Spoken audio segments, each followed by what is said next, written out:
ఏది అయినా ట్రై చెయ్యి ఆచి చికెన్ మసాలా. ఆచి చికెన్ మసాలా. కాకినాడ జిల్లాలో కరోనా కేసులు నమోదయ్యాయని వస్తున్న వార్తలు అవాస్తవమని అన్నారు జిల్లా వైద్యాధికారులు. గొల్లప్రోలుకు చెందిన ఓ బాలిక కోవిడ్ కారణంగా చనిపోయిందని అవాస్తవాలు ప్రచారం చేస్తున్నారని తెలిపారు. అనారోగ్య కారణంగానే బాలిక చనిపోయిందన్నారు. ఆమె మృతికి కాకినాడ జిల్లాకు సంబంధం లేదని అన్నారు. జిల్లాలో కోవిడ్ టెస్టుల కోసం 500 కిట్లు సిద్ధంగా ఉన్నాయని చెప్తున్న కాకినాడ డిఎంహెచ్ఓ డాక్టర్ అనితతో మా ప్రతినిధి సాంబశివరావు ఫేస్ టు ఫేస్. రాష్ట్ర వ్యాప్తంగా అన్ని జిల్లాల్లో కూడా కరోనా కేసులు నమోదవుతున్నాయి. ఇప్పటి వరకు 12 కేసులు నమోదైనట్లుగా రాష్ట్ర వైద్య ఆరోగ్య శాఖ ప్రకటించింది. అయితే కాకినాడ జిల్లాలో కేసు ఉందని కొంతమంది, చనిపోయారని మరికొందరు ప్రచారం చేస్తున్నారు. వాస్తవానికి ఎవరైతే మృతి చెందారో ఆ చిన్నారి గొల్లపురల్లి మండలం కాకినాడలో ట్రీట్మెంట్ తీసుకున్న అనంతరం వివిధ రకాల అనారోగ్య కారణంగా చెన్నైలో ట్రీట్మెంట్ తీసుకుని అక్కడ ఈ విషయం జరిగింది.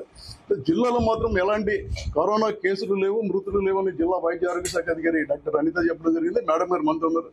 మేడం, ఈ కరోనా కేసు మన జిల్లాలో జరిగింది అంటారు. నమస్కారం అండి, నేను కాకినాడ డిఎంహెచ్ఓ అని మాట్లాడుతున్నాను. ముఖ్యంగా ఏంటంటే మనము ఈ సోషల్ మీడియాలోను, న్యూస్ పేపర్స్ లోను అన్నిట్లోనూ కరోనా మృతి ఈ కాకినాడ జిల్లాలో జరిగింది అని చెప్పి మనము గమనించడం జరిగింది. అయితే ఇందు మూలంగా నేను తెలియజేసేది ఏంటంటే ఆ బాలికకు తనకి బ్లడ్ కి సంబంధించిన డిసీజ్ చిన్నతనం నుండి కూడా ఉంది. దానికి సంబంధించిన వైద్యము తను సిఎంసి రాయవెల్లూరులో ఒక బుక్కుడు కేసుగా చాలా కాలం నుండి వైద్యం తీసుకుంటుంది. అయితే ఇక్కడ ఉండగా తనకి 12వ తారీఖు సిఎంసి రాయవెల్లూరులో తనకి అపాయింట్మెంట్ ఉంది.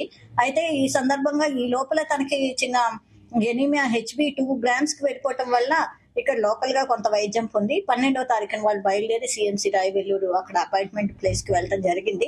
అయితే అప్పటికే ఆమెకి దానికి సంబంధించిన HB 2 grams అంటే HB <6 grams ఉంటే హార్ట్ మీద ఎఫెక్ట్ చూపిస్తుంది.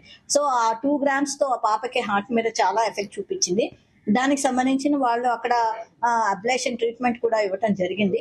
అయితే ఈ లోపల మనకి మామూలు రొటీన్ ఇన్వెస్టిగేషన్స్ అన్నిటిలో చేస్తుంటే దాంట్లో కోవిడ్ పాజిటివ్ అనేది రావడం జరిగింది. బట్ ఆ అమ్మాయికి ఆల్రెడీ ఉన్న మెడికల్ హిస్టరీ అంతా చాలా కాంప్లికేటెడ్ మెడికల్ హిస్టరీ. అందువలన ఆ అమ్మాయి మరణించడం జరిగింది, కానీ కోవిడ్ వలన మరణించడం కాదు అని చెప్పి మేము అందరం అనుకుంటాం జరిగింది. మేడం గారు, ఆ అమ్మాయి చనిపోయిన మాట వస్తూ ఇక్కడ కాదన్నారు. అయితే కాకినాడ జీజీహెచ్ లో కూడా ట్రీట్మెంట్ తీసుకుందో ఆ సమయంలో ఏమైనా వైరస్ వచ్చి ఉండొచ్చా? కాకినాడ జీజీహెచ్ లో అమ్మాయి అసలు వైద్యం ఈ సంవత్సరంలో తీసుకోలేదండి. మరి ఇక్కడ ట్రీట్మెంట్ పోతుంది, అందుకే వచ్చింది పెద్ద ప్రచారం జరుగుతుంది. ఇక్కడ ట్రీట్మెంట్ తీసుకున్నారు, కాకినాడలో కూడా వైద్యం తీసుకున్నారు. కాకినాడలో తీసుకోలేదు, ప్రైవేట్ హాస్పిటల్లో తీసుకున్నారు. బట్ అక్కడైతే ఎవరికి ఆ హాస్పిటల్లో 5వ తారీఖు నుండి 7వ తారీఖు వరకు సుమారు ఈ నెలలో తీసుకోవడం జరిగింది. ఆ టైంలో ఆ హాస్పిటల్లో పనిచేసిన సిబ్బందికి కానీ హాస్పిటల్ మేడం, మరి ఇవాళ వాళ్ళ కుటుంబ సభ్యులకి గొల్లపురంలో వైద్య పరీక్షలు చేయించారు. రిపోర్ట్లు వచ్చాయి, ఎప్పుడు వస్తాయి? రిపోర్ట్లు ముగ్గురికి వాళ్ళ కుటుంబ సభ్యులకి కోవిడ్ టెస్టింగ్ చేయడం జరిగిందండి. ఆ రిపోర్ట్లు కాసేపట్లో వస్తాయి, వచ్చిన వెంటనే మీకు తెలియజేయగలను.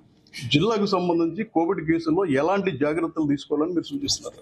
జిల్లాకు సంబంధించి కోవిడ్ విషయంలో మనం ఇంతకు ముందు మనందరం చాలా జాగ్రత్తగా పాటించిన జాగ్రత్తలే physical distance is must more important.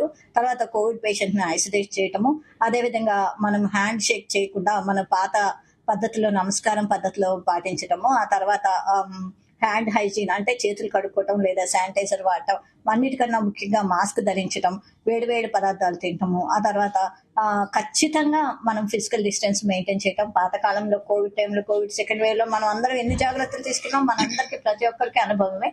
ఆ జాగ్రత్తలు మరొకసారి తీసుకోవాలని చెప్తున్నాం. అయితే కోవిడ్ థర్డ్ వేవ్ లో చూసినట్టయితే మనకి వైరస్ చాలా వర్లెన్స్ తక్కువతో, చాలా తక్కువ వర్లెన్స్ తో మనకి కోవిడ్ సెకండ్ వేవ్ లో చూసాం, మనం థర్డ్ వేవ్ లో చూసాం. అదే రకంగా ఈ వేవ్ కూడా ఉండొచ్చని అనుకుంటున్నాం. అయితే కొంతమంది జిల్లాలో ఈ ప్రైవేట్ ల్యాబ్స్ వాళ్ళు టెస్టులు చేయడం, ఏదైనా పాజిటివ్ వస్తే వాళ్ళే కిట్లు ఇచ్చి పంపేస్తున్నారు, వాళ్ళ వల్ల ఇది జరుగుతుందని ఒక ఆరోపణ. లేదండి, ఇప్పటి వరకు అయితే ప్రైవేట్ ల్యాబ్లలో అసలు మనం ఈ కోవిడ్ టెస్టులు జరగటమే లేదు. మనకి వాళ్ళే బయట తీసుకుని చేస్తున్నారు. కిట్ ఏది తీసుకుని వాళ్ళు చేసినా కన్ఫర్మేషన్ మనమే చేయాలండి. RT-PCR కిట్ ద్వారా మనమే కన్ఫర్మేషన్ చేస్తాము. ఈ కన్ఫర్మేషన్ కోసం కిట్లు మనం GGH లో ఇవ్వడం జరిగింది, ప్రతి మదర్ PHC లో ఇవ్వడం జరిగింది, ప్రతి CHC లో ఇవ్వడం జరిగింది. మీరు బయట వచ్చే వదంతులను నమ్మవద్దని, ప్రభుత్వ ఆరోగ్య సంస్థల ద్వారా చేసే టెస్టులు మాత్రం చేసుకుని వాటి ద్వారా నిర్ధారణ చేసుకుని మీరు వాటి ద్వారా మనం గవర్నమెంట్ వారు ఇచ్చే అత్యుత్తమమైన వైద్య సేవలను మీరు పొందుకోవాలని, వాటి ద్వారా మీరు పరిపూర్ణ ఆరోగ్యవంతులు కావాలని మీ అందరినీ ఈ సందర్భంగా కోరుతున్నాను. జిల్లాలో ఎలాంటి కోవిడ్ వైరస్ లేదు, రోగులు లేరు, కేసులు నమోదు కాలేదు. దయచేసి ఎవరికైనా అనుమానం ఉంటే కాకినాడ ప్రభుత్వ ఆసుపత్రితో పాటు మీ సమీపంలోని PHC గానీ CHC గానీ సంప్రదించండి. ఎవరికైనా అనుమానం ఉంటే స్వయంగా హోమ్ ఐసోలేషన్ వెళ్ళాలి. దయచేసి పబ్లిక్ లో తిరగద్దు, మాస్కులు ధరించండి. గతంలో 2020-21లో ఎలాంటి జాగ్రత్తలు తీసుకున్నారో అవే జాగ్రత్తలు తీసుకోవాలని చెప్పి డిఎంఎస్ఓ డాక్టర్ అనిత గారు చెప్పడం జరిగింది. Sambasivarao, Zee Telugu news, Kakinada.